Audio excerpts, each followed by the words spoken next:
जालना जिल्ह्यासह संपूर्ण राज्यातील शेतकऱ्यांसाठी आनंदाची बातमी समोर आली आहे।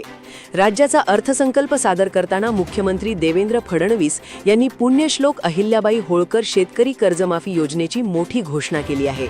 या योजनेचा थेट फायदा जालन्यातील तब्बल 2,46,000 शेतकऱ्यांना मिळणार आहे। जिल्ह्यातील शेती कर्जाच्या आकड्यांकडे नजर टाकली तर परिस्थिती गंभीर होती। जिल्ह्यात 4,21,000 शेतकऱ्यांवर 5,524 कोटींचे कर्ज थकीत होते। मात्र नव्या निर्णयानुसार ज्यांचे 2 लाखांपर्यंतचे पीक कर्ज 30 सप्टेंबर 2025 पर्यंत थकीत आहे, अशा 1,97,048 शेतकऱ्यांची कर्जमाफी होणार आहे। म्हणजेच जिल्ह्यातील 80% शेतकऱ्यांना या योजनेचा लाभ मिळणार आहे।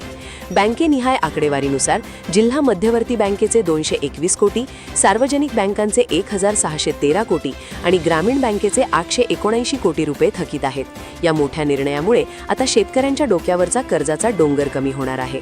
दुसरीकडे जालन्याचा समावेश आता आकांक्षित जिल्ह्यात करण्यात आला आहे। ही अभिमानाची गोष्ट असली तरी काही प्रकल्पांच्या बाबतीत जालन्याच्या पदरी निराशाच पडली आहे। सीड पार्क, रेशीम पार्क आणि मुलींच्या शासकीय ITI साठी या अर्थसंकल्पात कोणतीही तरतूद करण्यात आलेली नाही।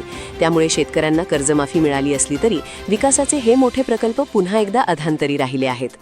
कर्जमाफीच्या या निर्णयावर तुमची प्रतिक्रिया काय आहे, आम्हाला कमेंटमध्ये नक्की कळवा।